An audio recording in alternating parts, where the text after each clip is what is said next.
What I want to do today is, this is going to come kind of in three phases. Let me ask another question. How many of you here are interested in getting out of the city and finding your place in the country? Okay, well, I sort of expected that. Anybody here not interested in leaving the city? You don't want to leave the city. You can be honest. I won't be too hard on you. I had an interesting experience happen to me a few months back. My brother contacted me and said that he wanted to go back to the town where we grew up and went to elementary school together. He was feeling nostalgic and he wanted to go back and visit the elementary school and see the little house where we used to fight and throw rocks at each other on either side of the wood pile. And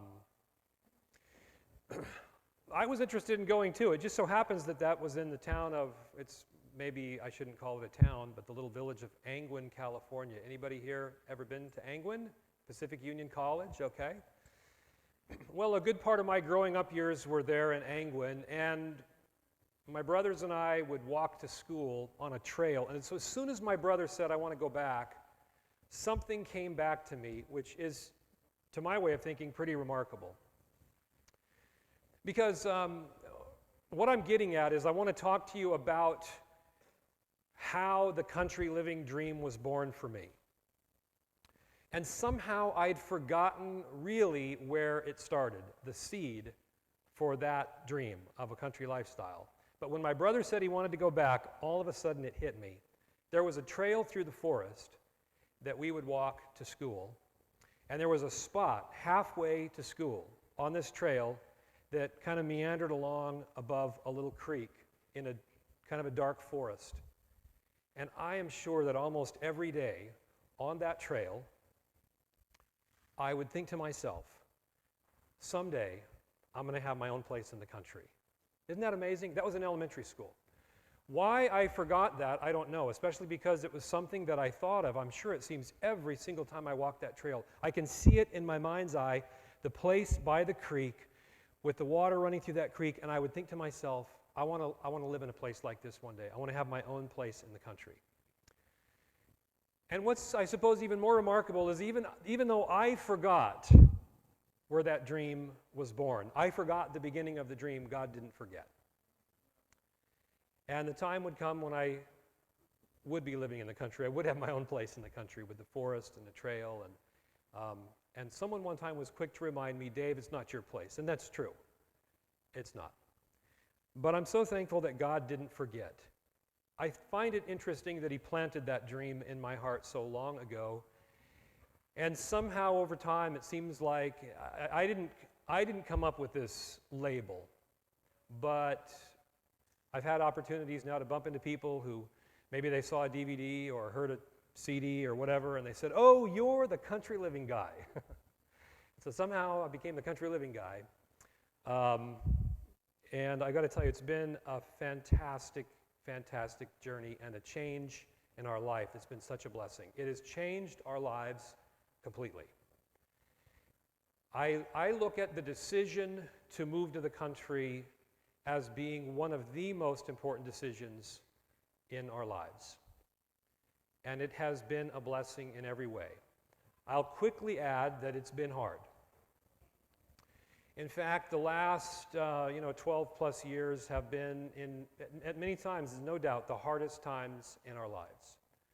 But I would quickly add they've been the best years.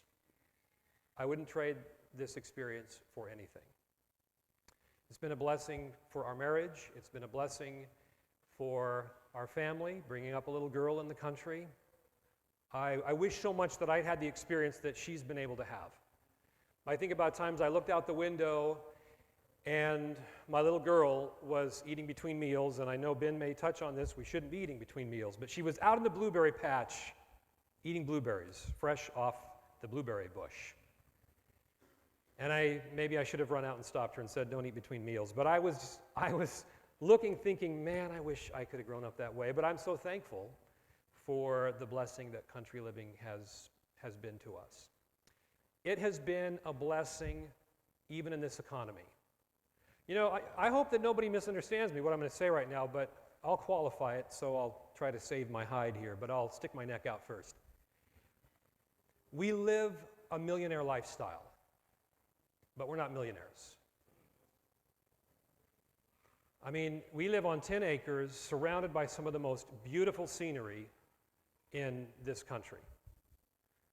Now, if we were to try to buy 10 acres in the city, we'd probably need to be millionaires, right? Now, the reason I said I'm going to save my hide on this one is because Mrs. White said that if we would find, you know, a small, modest home, a little piece of property where we could grow our own food, we would live like kings and queens. Have you ever thought about this, that God wants you to enjoy the millionaire lifestyle? Why? Why? Is it just for us? Well, God does love us, and He has, you know, I like to say this, you and I were wired for a country lifestyle. I had a really interesting phone call because the country living message has become of great interest to the media. Are you aware of that? I have now received 2 phone calls from major television production companies. The last one was Nat Geo. Ever heard of them? They found us online. They found us through Back to Enoch, our website. They wanted to talk to me about coming and doing an interview with us for National Geographic because they're telling me that there is a movement in America of people who want to get out of the city, who want to go back and learn to live off the land, a simpler life. Isn't this interesting? And yet sometimes, I'm going to say this, sometimes it seems to me that there's resistance to this message within our own churches. So this is nothing new, that pretty soon the world is kind of running ahead of us. But I wanted to tell you about this conversation with this lady from National Geographic. She was in New York City, and of course I invited her to come to our home, to come visit. And she said, well, I think I'd be afraid. I'd be spooked out there in the woods. I find this so ironic that a person who lives like in Manhattan would be afraid to be out in the woods. But I mean, I think I kind of understand it. But I said this to her. I said, you know what? I said, after a little while, after a few days, it would resonate with you. Because we're designed for that kind of life. God wired us. I mean, what did He do with man? As soon as He created man, where did He put him? In a garden. Whether or not you feel like you're wired for it, the fact is you're wired for that. I don't know if she'll take us up on her invitation or not, but I'm just so thankful for that blessing. What I want to do this afternoon is I want to cover this in 3 phases. And the first phase has to do with a framework. I really want us to have the right framework, the setting, to talk about the Out of the Cities message. So we're going to briefly look at an overview, a sequence of end-time events. It's not a time chart. It's a look at end-time events. And I'm interested in looking at what I believe are the highlights. You know, we could drill down very deep and get into great detail. And some of you, I'm sure, you know, would enjoy doing that. We're not going to take the time to do that today. We're going to look at some highlights. Because there's a framework and there are some underlying principles that I think it's very valuable for us to talk about. Then in the next session, we're going to look at this question of the Out of the Cities message specifically. Is it biblical? Does the Bible actually teach that there would come a time at the end when God's people should get out of the city? I think it's an important question. Then we're going to focus in on that and ask ourselves what unique perspective and understanding do Seventh-day Adventists bring to the table in terms of the country living message. And then in the third session, this afternoon, evening, whatever time it is by the time we get there, we'll try and not be like, Paul who went till midnight. But you don't have any high windows here, I don't think. So maybe we can go a little later. No, we'll try to rein it in. But the third time together, what I'd like to talk about is city evangelism and the country living message. Because I think it's important to understand this in the context of city evangelism. And it just so happens that city evangelism is often the issue which seems to neutralize the call to the country. Because people say, well, we've got to reach the people in the cities, and that's true. So I feel like each of these three topics is extremely important. I hope that you can stay with us so that we can have at least what I'll feel comfortable with as a kind of a well-rounded look at this topic. Okay, so let's see. This is I think I just follow the arrows, huh? All right. So let's begin with a look at an end-time event sequence. And this really started for me. The seed for this presentation came 4 years ago as we were approaching the last presidential election. And the reason that I say that is because you might remember we had a lot going on in 2008 in the fall, remember? Even big banks, big names like Morgan Stanley were predicting a major event financially in the fall of 2008. It didn't take a prophet to know this. Just simply people pushing pencils and looking at the numbers could see that we were headed toward this nightmare, financial nightmare. And so as early as June of 2008, Morgan Stanley came out with a warning about something that would happen in the fall of 2008. As that buzz was cranking up, and of course we're approaching a presidential election at that time, the emails were flying. I don't know if you guys get all the emails I get. And there are emails, I'm sure, that aren't just limited to Adventist circles, but some of the emails that fly around in the Adventist circles are something else. And there were all kinds of predictions that, well, if there's a financial collapse in the fall, then the Sunday law would have to be passed before that. Did anybody see that email? I got that email. I make a note of these emails. Then there were the emails that said that there was going to be a major event, some kind of disaster, and that martial law would be declared, and there would be no election, so that Bush would stay in. Did anybody get that email? I'm not trying to make fun of anyone on this, okay? I want to be careful how I present this, because, that's not entirely implausible, right? But it just seemed to me that people who were Seventh-day Adventists were just kind of like blowing around, almost like a ping pong ball bouncing off the walls with the latest email that came in from somebody who had inside information. This came from somebody in the military. This one came from somebody with security clearance, and they know what's going to happen. And those things didn't happen. Now, of course, there was a pretty big financial disaster, but there was an election. Did anybody get emails like that over the last few months? I did. I got the one again about martial law is going to be declared, there won't be an election. Why am I bringing all this up? Well, for one thing, it kind of bothers me that when people send out predictive emails. Now look, we're going to talk about prophecy. I believe in predictions, but I really want to rest on predictions that are solid. Okay? And there's all kinds of other stuff out there that is not so solid that gets speculative. And when we send this stuff around, I want to suggest to you it hurts our credibility. I still remember as a teenager when a guy came to our town. I grew up in the church. Maybe it's unfortunate. I don't remember a lot of things that I heard in church when I was like 14. But I remember this. This guy had friends on the inside sources. The economy is going to collapse in 6 months. It's interesting to me. That's when I was 14, like years ago. And I remember that, and it didn't happen. Well, I want to suggest to you it hurts our credibility, sometimes even in our own walls, with our own young people. When we jump on little bandwagons, little predictions, and we shoot these emails around, one of the things that's bothered me is I've never gotten an apology email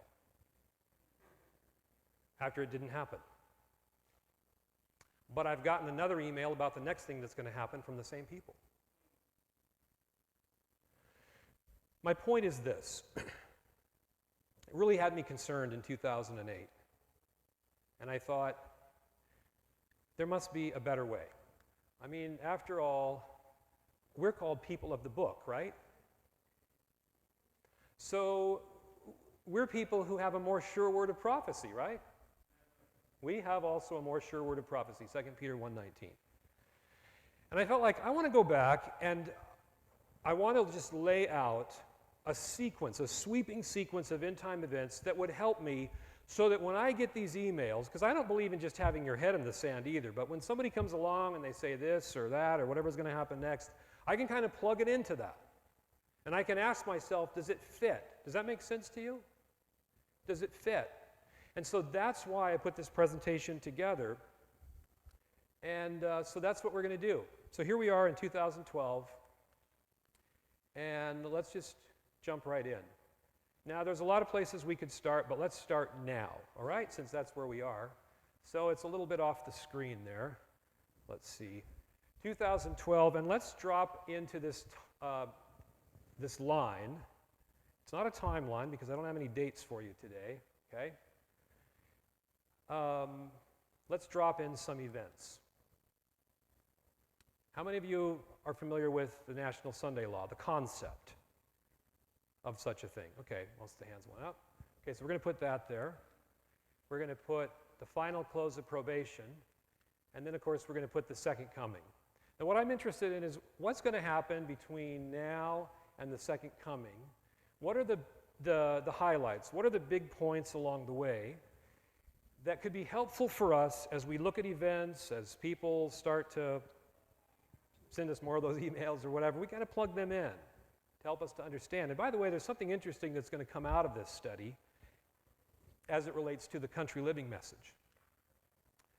So starting now, between now and the Sunday Law, in the book Great Controversy on page 582, it says this: "The last great conflict between truth and error is but the final struggle of the long-standing controversy concerning the law of God.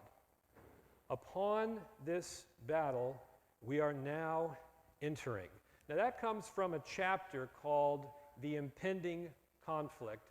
And so that's what I'm going to label this time period between right now and the National Sunday Law.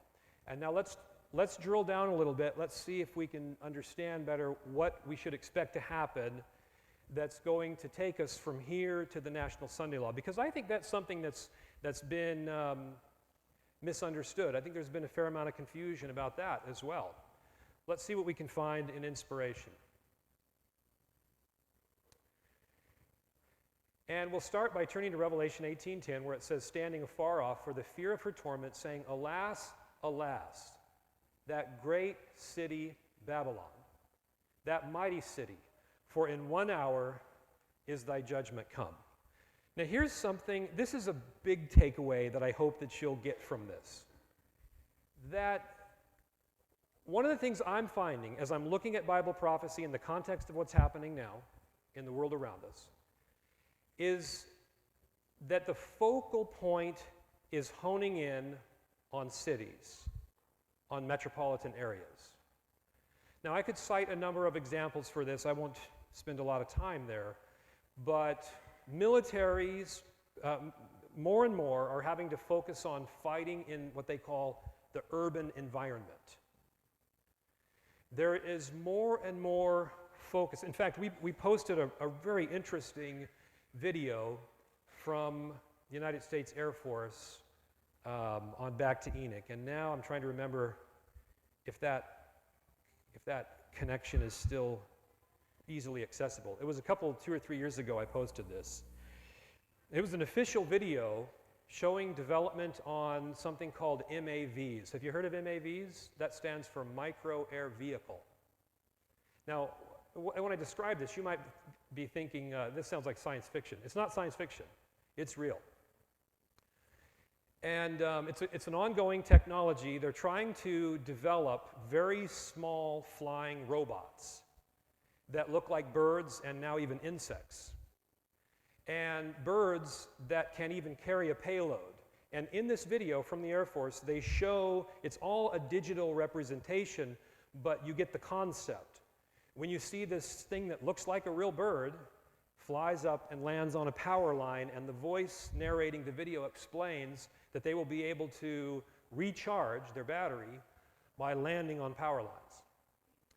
And they have cameras that hone in and can spy. Soon they show a swarm of little micro air vehicles that look like bats going inside of a building. And pretty soon the voice explains, the narrator explains that they'll be able to carry payloads, and then you then watch a digital representation of this little bat-like robot firing a bullet or whatever at a person and killing them. What interested me most about this video, you can even find this on YouTube. Just type in MAV. This is, and understand, look for the official one from the U.S. Air Force, okay? Just to understand that we're not talking about fringy stuff here. In fact, if you search MAVs, you'll find that the technology, they're really working intensely on this. But here's the point of me telling you the story, is that the narrator for the U.S. Air Force video explains that this is going to become one of the key components for battle in the urban environment. There's a huge focus to the metropolitan areas, and I want to suggest to you that, you see, we should have seen that coming, because the Bible also focuses our attention on the city. Now somebody's thinking, hey, Dave, look, that's symbolic, that's spiritual, Babylon. True. But I want you to understand there's also a literal connection. When the Bible focuses on Babylon, there's a literal connection that should jog our minds, should tell us that there's going to be an importance, that the conflict is more and more going to be seen happening in the metropolitan setting. So let me show you something, just so you know that I didn't invent this connection. I didn't invent the idea that when the Bible talks about Babylon in Revelation 18, that we should understand a literal connection. Yes, a symbolic, a spiritual connection. I'm not taking away from that, but a literal connection. I didn't invent that idea. Here it is from the pen of Ellen White. Really interesting. Manuscript Releases, Volume 21, page 91. Let all who would understand the meaning of these things read the 11th chapter of Revelation. Now let's pause right there. What's in chapter 11? Okay, somebody says the French Revolution, that's what it's talking about, but like specifically, where does this activity take place that's being described in Revelation 11? Anybody remember?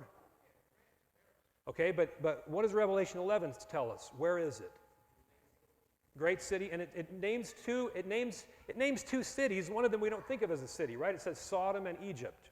Remember that? Revelation 11. So I just wanted to remind you what she's talking about here. She says, read the 11th chapter of Revelation. Now notice, read every verse and learn the things that are yet to take place in the... Do you see? Now, Revelation 11 is a symbolic representation about the French Revolution, but you see how she's making a literal connection? Look at this as she keeps going. Read also the scenes portrayed in the 18th chapter of the same book. What's in Revelation 18? We just read it. Babylon is falling. So you see what she's telling us? Yes, there's a spiritual connection. There's a symbolic meaning, but don't miss the literal meaning too. That when Revelation 18 says that the smoke is ascending up and people are standing from afar wailing, expect to really see that. Is that a stretch? If you've seen the news clips from 9/11, then you already saw that, right? I mean, there were literally people standing afar off, smoke's ascending, and they're wailing. Now, I'm not suggesting that's like, the fulfillment. I think we're going to see more of that. Okay, so the point being this, in this time, the impending conflict between now and the Sunday law, expect to see an increasing focal point on metropolitan areas. Now, notice this, from the Great Controversy, page 589. He, talking about Satan, will bring disease and disaster. How interesting. Where is it focused? Until populous cities are reduced to ruin and desolation. Now look, I don't want to be misunderstood. I'm not suggesting that if you live in the country, you're immune from disasters. In these natural disasters, there are people in rural areas that are hit as well. But ask me where I'd rather be. Would I rather be on Staten Island or, in an outlying area? It's clear to me where I'd rather be. But notice this. Satan brings disease and disaster until populous cities are reduced to ruin and desolation. So, expect to see an increase in disaster and disease focused on metropolitan areas. This, by the way, is key because this, we're going to see in a minute, this is what drives the National Sunday Law. And I think there's been some real confusion about this and a misunderstanding. Some people have felt like the economy or the financial problems will drive the Sunday Law. Well, that's a component. And if you have major disasters, physical disasters, there is undoubtedly a financial component, right? When we just think about the fact that what happened in 2008 in the fall was related to, really, in layman's terms for me, that I can kind of get my little head around it, it was an insurance company debacle. Insuring investments. What happens when insurance companies that insure buildings and they all of a sudden are hit with a long, long list of buildings that are wiped out, that are destroyed? There's going to be a financial component, but we need to understand that it's disaster and disease that drives this thing. Now here's something else that comes, and this is, if you don't get anything else out of this presentation, this is probably the most important thing that I want to say here about the relationship of end-time events and an understanding of end-time events to the country living message. And that is this. Throughout history, God has established a pattern. Before judgments come, before disasters come, what does he do? He warns his people. Why does he warn them? He loves them and to help them to get out of the way, right? I mean, look, there's a part of me that would like the story of Sodom and Gomorrah to end differently. I mean, wouldn't it be cool if it's just like there's nothing there except now smoke and embers and out come Lot and his family? Wouldn't that be cool? But that's not what happened. That's not how God did. And by the way, Sodom is an example for us, right? So that wasn't the plan. Yet I hear people saying today that, I'm gonna die in the city serving the Lord. Well, half of me resonates with that because I think how noble. But I mean, really, how noble is it to try to go out in glory while being disobedient? I mean, how do we do that? Right? Hey, no, thank you, Lord. I'm not going to follow your plan, but I hope you notice what I'm going to do. It's going to be really good. It doesn't work in my head.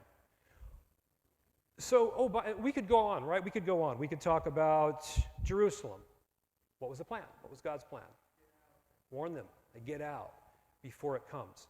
What did we just read about Babylon? Those plagues are coming. Come out of her, my people. Interesting, isn't it? So, this is the punchline. How many of you heard, either growing up or whatever in the church, that it's the Sunday law that will be the signal to leave the cities? How many of you heard that? Well, let's just think about this for a minute, because that's what I heard for a long time too. But if it's disaster and disease that wipe out cities, that drives the Sunday law, then that means that God's going to have to totally change his modus operandi here. That instead of doing what he's always done before and say, get out of the way, he's going to say, no, stay there, stay in the mess, and then come out after the Sunday laws are passed because of the mess. It doesn't make sense, does it? It doesn't fit the pattern. Now, somebody's probably thinking, well, but don't we get that idea from something that Mrs. White said? And yes, I believe we get the idea from a misunderstanding of something she said. And we're going to look at that in a few minutes. So I just want to establish this idea that there's increasing disaster and disease in the cities that drives the Sunday law. Now, let me read some statements on this point about that being the driver for the Sunday law. Storm and tempest, war and bloodshed. Hey, let's pause right there. What kind of disasters are these? You have two categories, natural and man-made. Interesting, huh? In these things he delights, and thus he gathers in his harvest, and so completely will men be deceived by him that they will declare that these calamities are the result of the desecration of the first day of the week. Do you see it? That's what drives it. We'll keep reading. From the pulpits of the popular churches will be heard the statement that the world is being punished because Sunday is not honored as it should be. And it will require no great stretch of imagination for men to believe this. They are guided by the enemy, and therefore they reach conclusions which are entirely false. From Review and Herald, September 17, 1901. Now, one thing that's interesting to me about this statement is that for this to happen, there's going to have to be a shift in thinking. Right? We're not there yet. Why do I say that? Because when 9/11 happened, remember the preacher who had to apologize because he suggested that maybe that was a judgment? Who was that? Falwell. I think it was Jerry Falwell. Had to apologize. And he was pressured to apologize, by the way, by his preacher peers. But we're talking about a time when preachers will not be afraid to say, we're being punished. It's going to be so bad. That's going to be the conclusion. We're being punished. What are we doing wrong? It must be this issue of Sunday observance. Now, there's another reason why it requires no stretch of the imagination, and that's because it says here, whoops, there we go. They are guided by the enemy, and therefore they reach conclusions which are entirely false.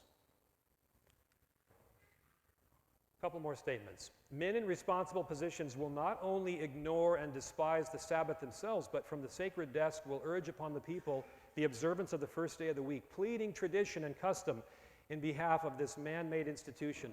They will point to calamities on land and sea, to the storms of wind, the floods, the earthquakes, the destruction by fire, as judgments, indicating God's displeasure because Sunday is not sacredly observed. You see, we've looked at a number of different statements now. You see the case is really being made that it's disaster, disease, it's these calamities that drive the Sunday law issue. And notice this one from Last Day Events, page 129. Satan puts his interpretation upon events, and they think, as he would have them, that the calamities which fill the land are a result of Sunday breaking. Thinking to appease the wrath of God, these influential men make laws enforcing Sunday observance. All right. So the question of the enforcement of Sunday observance becomes agitated as a result or in a response to the disaster and the disease and the calamities that are happening in the land. All right, let's move ahead. In Revelation 18:1 it says this, after these things I saw another angel come down from heaven having great power, and the earth was lightened with his glory. In the Great Controversy, Mrs. White wrote this, page 606, it has been confidently declared that this land could never become other than what it has been, the defender of religious freedom. But as the question of enforcing Sunday observance is widely agitated, the event so long doubted and disbelieved is seen to be approaching, and the third message will produce an effect which it could not have had before. Why could it have not had that effect before? For one thing, the timing wasn't quite there. You needed to have this thing unfolding before your eyes to believe it. There are people now who read it and they don't believe it. They say, no, that's not going to happen. So now you can also make an argument that it will have an effect like never before also because of the power of the Holy Spirit. But we can't underestimate the importance of the timing and the events, which are inarguable, that in fact it is happening. Okay, so this is really talking about the third message, swelling to the loud cry. There's a pattern that I want you to just start looking for a pattern here. There's an interesting pattern as I started to lay this chart out that to me seemed really significant. Let's go a little bit further and see if you can catch this pattern. Last Day Events, page 201. As the third message swells to a loud cry and as great power and glory attend the closing work, the faithful people of God will partake of that glory. It is the latter rain, which revives and strengthens them to pass through the time of trouble. So we're talking about the latter rain. And of course, this comes from Joel chapter 2, verse 23. Be glad then, ye children of Zion, and rejoice in the Lord your God, for he hath given you the former rain moderately, and he will cause to come down for you the rain, the former rain and the latter rain in the first month. Even in this latter rain, there is this pattern that I'm alluding to can be seen. Notice this. By the way, this is interesting to me because I've heard people say, what's the latter rain for? They pose this question. Is it to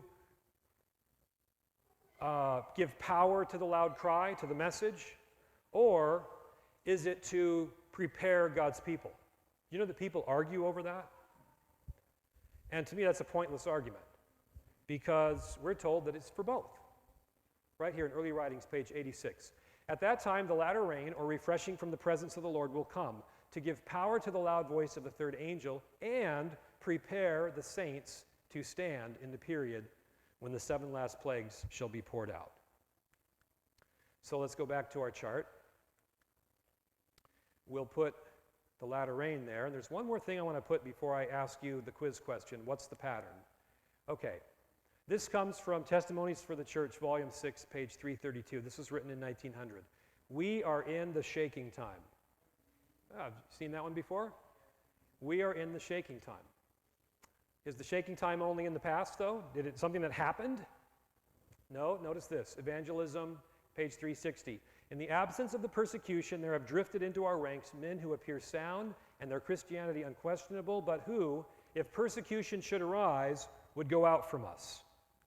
Notice this one. Last Day Events 173 and 174.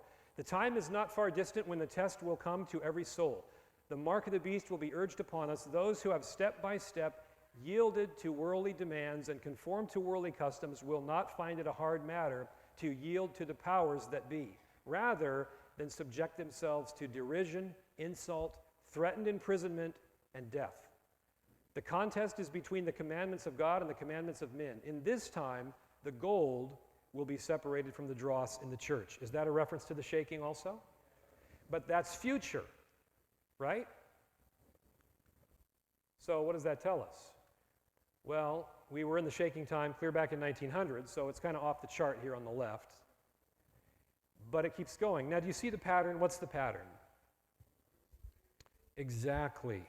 Increasing intensity. Everything is a development. It is not just a single point in time.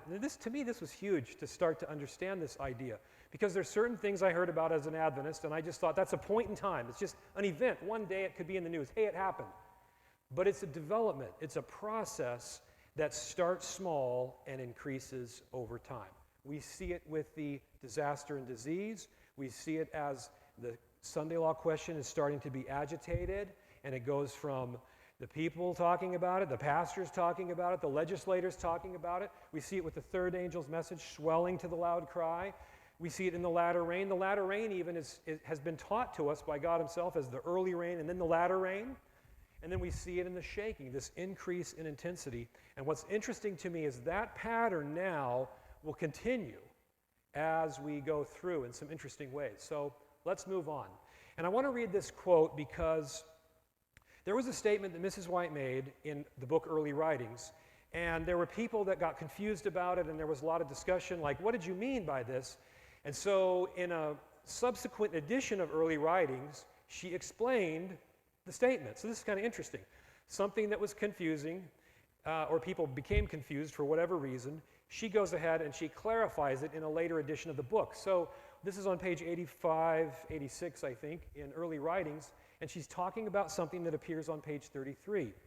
And the issue was this, that she had said, well, let's read it.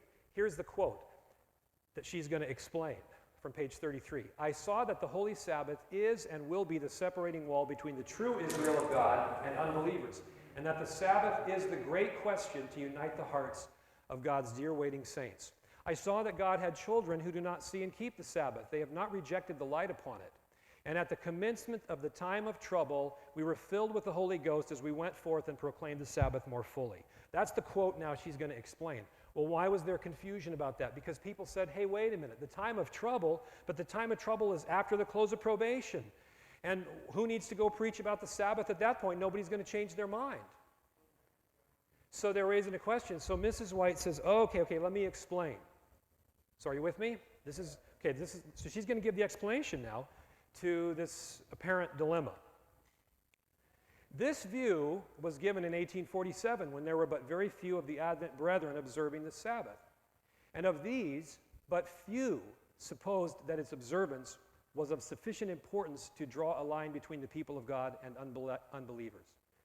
Now the fulfillment of that view is beginning to be seen. Now here she goes. She's going to explain the time of trouble that she talked about on page 33. The commencement of that time of trouble here mentioned does not refer to the time when the plagues shall begin to be poured out, but to a short period just before they are poured out while Christ is in the sanctuary. The meaning of that little phrase there, while Christ is in the sanctuary, in other words, probation hasn't closed yet. People still make decisions. So there is a little time of trouble, and if you wondered where that ever came from in Adventism, Mrs. White, I haven't found that precise usage of that phrase, but this is the concept, that there is a time of trouble that she called the time of trouble before the big time of trouble. And now, that shouldn't disturb us because we've already seen this pattern, right? That things start small and they grow in intensity. So why wouldn't we expect the time of trouble is going to be the same way? It starts kind of small, still bad, and it increases in intensity. So, by the way, here's the rest of that quote. At that time, while the work of salvation is closing, trouble will be coming on the earth, and the nations will be angry, yet held in check so as not to prevent the work of the third angel. So, I'm going to put this label over this next segment, the little time of trouble. Okay? Now, let's take a closer look at the Sunday law issue. Another thing that I know myself for so long in my life, I just saw it as a point in time. Sort of this event that's going to happen one day. But you know where we're going now. It's a process. So let's take a look. This is from Revelation 13. And he causeth all, both small and great, rich and poor, free and bond, to receive a mark in their right hand or in their foreheads. And that no man might buy or sell, save he that had the mark or the name of the beast or the number of his name. Revelation 13, 16 through 17. In the Great Controversy on page 607, Mrs. White wrote this. As the movement for Sunday enforcement becomes more bold and decided, the law will be invoked against commandment keepers. They will be threatened with fines and imprisonment, and some will be offered positions of influence and other rewards and advantages as inducements to renounce their faith. Now here we're seeing this picture painted of a process. Because notice where it goes.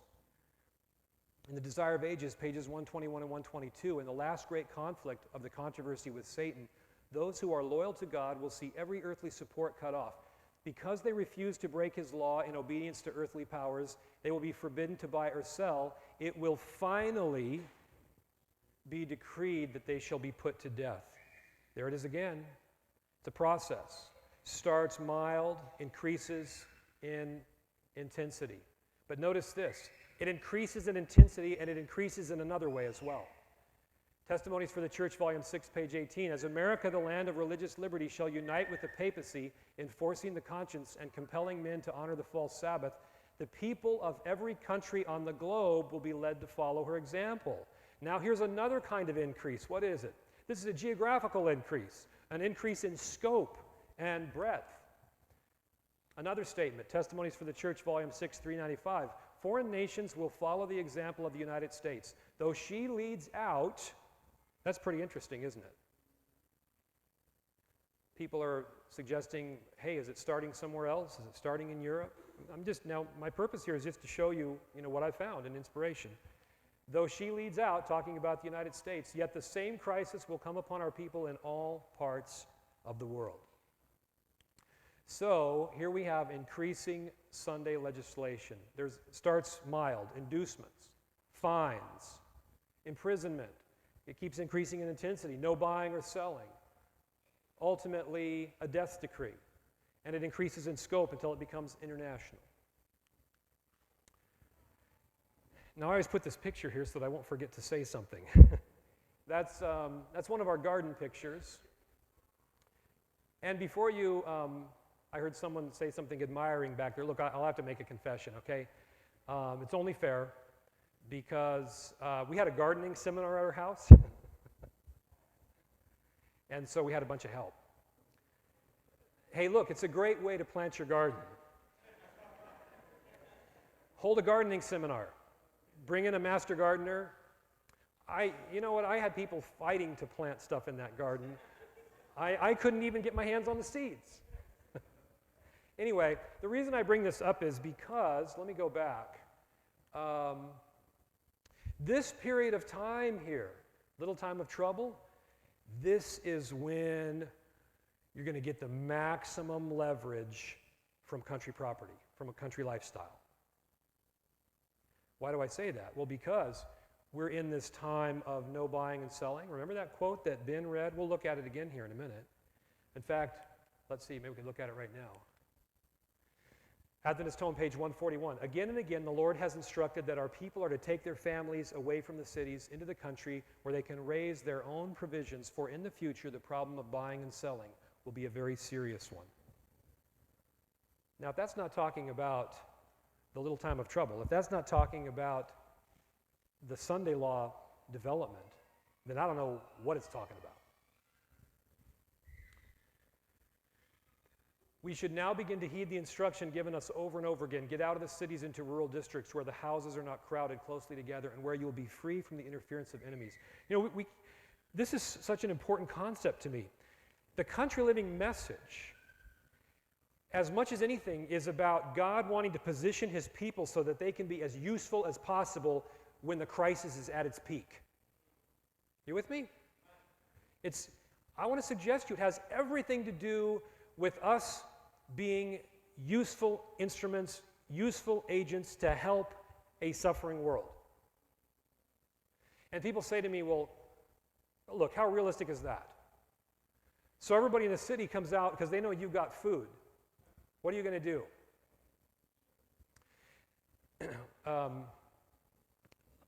Interesting conversation that I had with a neighbor where we live out in the country.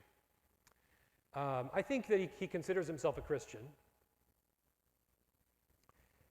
We were sitting at the table one day talking. He dropped by for a visit, and somehow this subject came up. Interesting, you know, I don't think he regularly attends church anywhere, but I know he considers himself to be a Christian.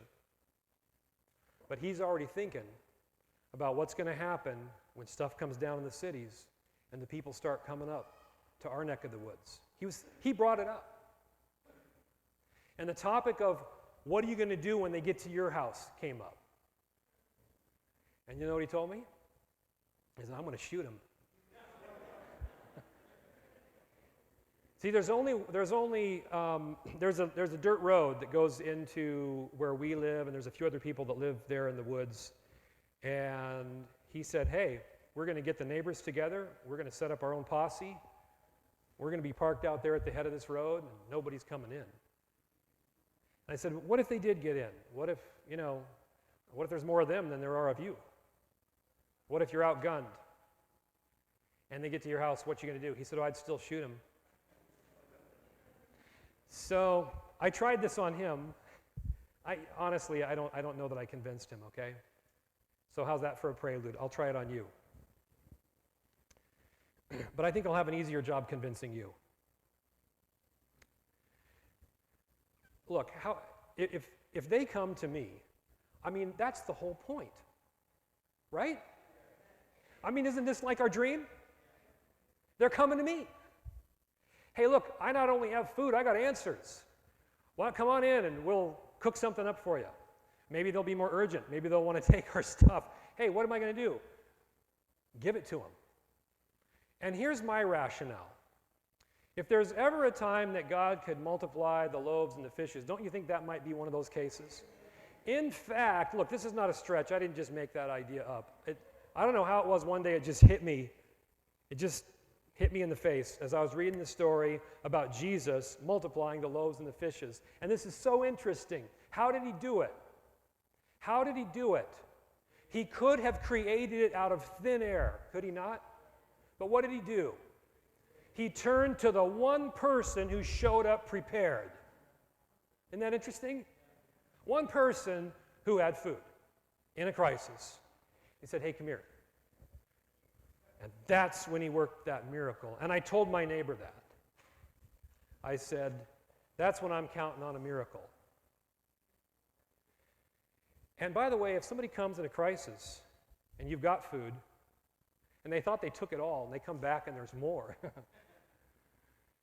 and they ransack the place, and they come back again and there's more, they might be very open to some other information.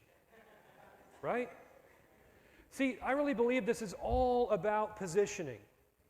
God wants us to be positioned. Yeah, it's good for you too. It's good for me too. But it's not just about us. And I have to tell you, look, I feel bad. I honestly do. I saw something on the news the other night of these people in Staten Island having a protest because power was down. I feel bad for them. Don't take what I'm saying here wrong. But what I heard coming out of that lady's mouth is, we want the power on now. Let me tell you, when you live in the country, you don't have that mindset. That's a frame of mind. And I'm sorry for them. I'm not trying to make fun of them. That's where they live. That's what they're immersed in that. But when you start living in the country, living off the... It's interesting, Mrs. White says that the greatest, noblest men of the Bible were reared in a country setting, and part of it is they learned how to deal with difficulties. They learned how to make stuff work and make stuff happen. They didn't sit there and say, come fix it now. Right? Okay, we better keep moving here. If any man shall say unto you, lo, here is Christ, or there, believe it not, for there shall arise false Christs and false prophets, and shall show great signs and wonders, insomuch that if it were possible, they shall deceive the very elect. Behold, I have told you before. Wherefore, if they shall say unto you, behold, he's in the desert, go not forth. Behold, he's in the secret chambers, believe it not. Matthew 24, 23 to 26. So this is the personation of Christ by Satan, right? Now, Mrs. White has some interesting things to say about this. As the crowning act in the great drama of deception, Satan himself will personate Christ. The church has long professed to look to the Savior's advent as the consummation of her hopes. Now, the great deceiver will make it appear that Christ has come. In different parts of the earth, Satan will manifest himself among men as a majestic being of dazzling brightness, resembling the description of the Son of God given by John in the Revelation in chapter 1, verses 13 to 15. The glory that surrounds him is unsurpassed by anything that mortal eyes have yet beheld. The shout of triumph rings out upon the air. Christ has come! Christ has come! The people prostrate themselves in adoration before him, while he lifts up his hands and pronounces a blessing upon them, as Christ blessed his disciples when he was upon the earth. His voice is soft and subdued, yet full of melody. In gentle, compassionate tones, he presents some of the same gracious heavenly truths which the Savior uttered. He heals the diseases of the people. And then, in his assumed character of Christ, he claims to have changed the Sabbath to Sunday and commands all to hallow the day which he has blessed. He declares that those who persist in keeping holy the seventh day are blaspheming his name by refusing to listen to his angels sent to them with light and truth. This is the strong, almost overmastering delusion from page 624. Great controversy. Now, I put this here, Satan's personation of Christ. And I realize some people believe that it goes over around the sixth plague. But the only thing that doesn't make sense to me about that is this is called an overmastering delusion. And what's the point of deceiving anyone after probation has closed? Plus, did you notice how part of the deception is that, hey, look, I've changed the Sabbath. It all fits into this time period of the little time of trouble, of Sunday legislation, the focus on false worship. All right. Selected Messages, Volume 2, page 80. The Lord has shown me clearly that the image of the beast will be formed before probation closes, for it is to be the great test for the people of God, by which their eternal destiny will be decided.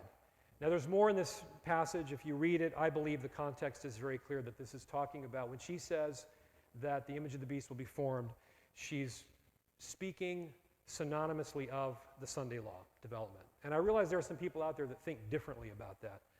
But to me, I can't get around it. If you just read it in context, it seems very clear. And now there's a concept here that we want to touch on just for a moment. 1 Peter 4:17 says, the time has come that judgment must begin at the house of God. And if it first begin at us, what shall the end be of them that obey not the gospel? The same concept appears in Ezekiel 9, where it talks about starting at first at the house of God, or starting in the sanctuary, rather, with judgments. And the concept is this. God holds his people accountable to a higher standard. Is that unfair? No. Because we have more light. And if you make a profession on that light, then you should be held to a higher standard. And the idea is this, that that's where the judgment then starts. Because you have less excuse than others. So here is how this looks in my way of thinking, and I put here the close of probation for SDAs. That really kind of brings it home. What I'm trying to get at is the concept that so far the pattern we've seen is that things are a process, right? And I want to suggest to you the close of probation is the same way. That it begins with people who have greater light. It begins with people who have made a profession. Now here's, I don't think it's a problem, but some people seem to get tripped up on this. Is that they say, well, how long do I get? Like, if this is the final test, then how long do I get? And they're uncomfortable with the concept of it being sort of a process because of that. I'm not worried about that. God knows how long you need, right? One thing I do reject, and I don't mind saying it here, I know some Seventh-day Adventists believe that when the National Sunday Law is passed, that means that probation's already closed. That doesn't make sense to me. Because how is it a test unless you can respond to the test? Now, I know it's kind of simplistic, but when I was in school, well, in the classroom, always in school, right? Are you? Okay. So when I was in the classroom, when the test was passed out, it didn't already have a grade on it, did it? That would really be unfair. I had to take the test. How long does it take? I don't know. For me, I was the kind of guy that would take the whole time. Even if I filled out all the answers, I was going over and looking at everything, and sometimes I'd even analyze myself into the wrong answer. Right? Did you ever do that? On a multiple choice or something? Is it that one or that one? No. And then you had it right, and then you change it. Okay, that was me. But then there was another guy in class, and it seemed like there was more than one of them. Like 20 minutes before class is out, they walk out, they hand the test, turn the test in. And usually they ace the test. It might be an exception, somebody just like totally blanked out or they didn't prepare and they got an F. So why do we have to be so worried about how long it takes to respond? I don't know how long it'll take you, how long it'll take me. The point is there's a test and we respond to that test. Let's move on. At that time shall Michael stand up, the great prince which standeth for the children of thy people, and there shall be a time of trouble such as never was since there was a nation, even to that same time. And at that time thy people shall be delivered, every one that shall be found written in the book. Daniel 12:1. Here's how Mrs. White described it. When he leaves the sanctuary, darkness covers the inhabitants of the earth. In that fearful time the righteous must live in the sight of a holy God without an intercessor. The restraint which has been upon the wicked is removed, and Satan has entire control of the finally impenitent. God's long-suffering has ended. The world has rejected his mercy, despised his love, and trampled upon his law. The wicked have passed the boundary of their probation. The Spirit of God, persistently resisted, has been at last withdrawn. Unsheltered by divine grace, they have no protection from the wicked one. Satan will then plunge the inhabitants of the earth into one great final trouble.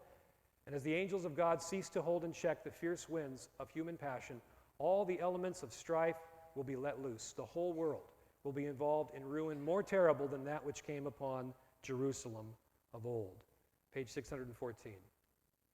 So, this is the great time of trouble. It's getting kind of hot up here.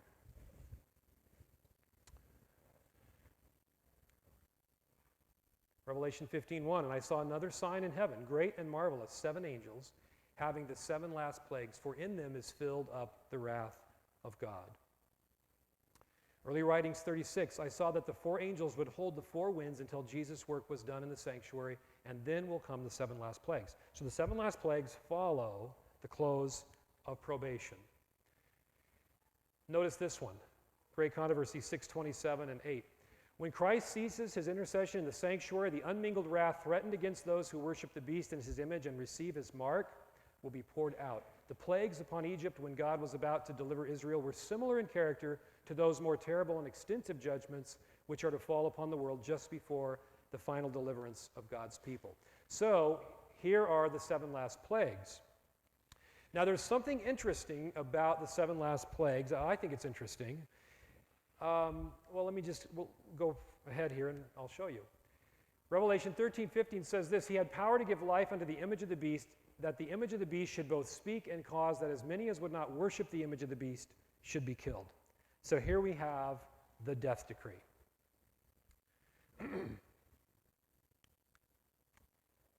On pages 36 and 37, it says this, of early writings, I saw that the 4 angels would hold the 4 winds until Jesus' work was done in the sanctuary, and then will come the 7 last plagues. These plagues enraged the wicked against the righteous. They thought that we had brought the judgments of God upon them, and that if they could rid the earth of us, the plagues would then be stayed. A decree went forth to slay the saints, which caused them to cry day and night for deliverance. So the death decree is a response to what? The plagues, okay? And notice it's plagues plural, okay? Now, in Great Controversy, says the Revelator, in describing those terrific scourges, there fell a noisome and grievous sore upon the men which had the mark of the beast, and upon them which worshipped his image. Which plague is that? That's the first plague. The sea became as the blood of a dead man, and every living soul died in the sea. Which plague is that? Okay? The rivers and fountains of waters became blood. Which plague is that? That's the third. Okay, why am I asking you? Well, watch this. Terrible as these inflictions are, God's justice stands fully vindicated. Now, she goes on to quote from Revelation 16 right after the third plague has been introduced.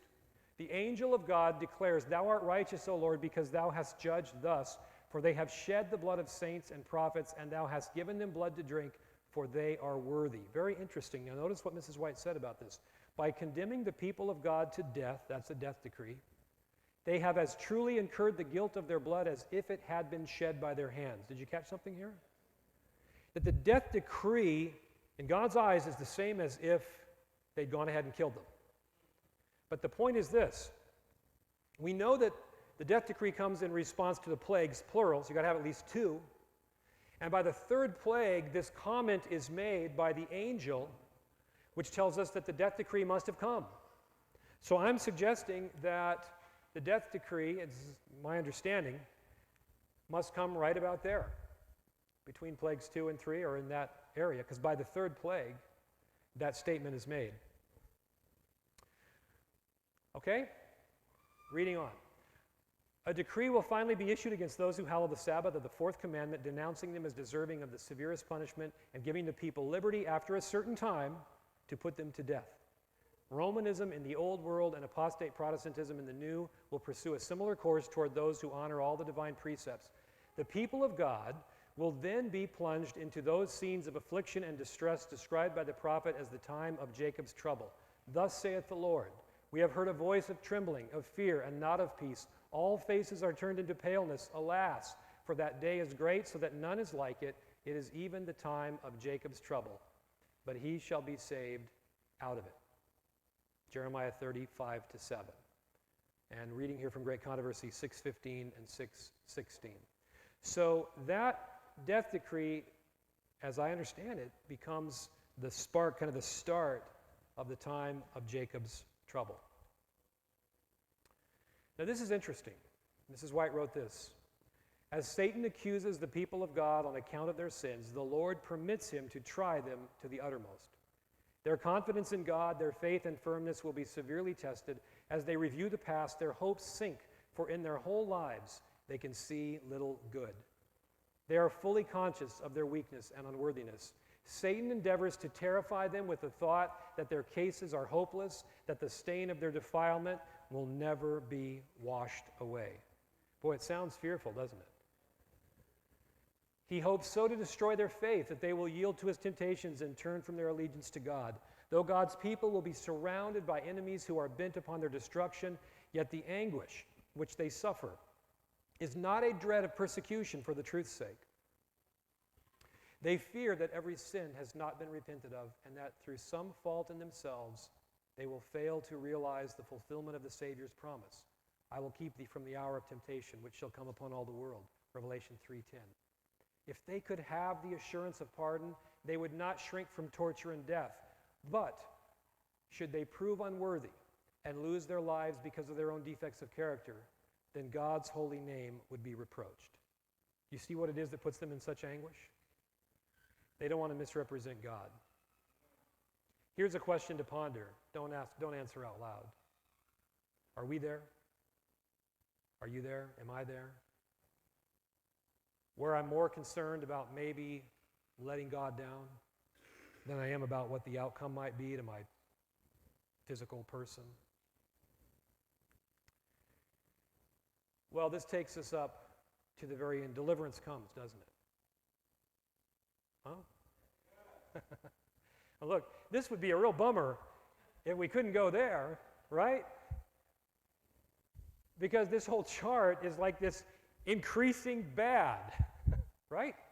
I mean, this would be depressing, but there's a good ending. I love this description. It is at midnight that God manifests his power for the deliverance of his people.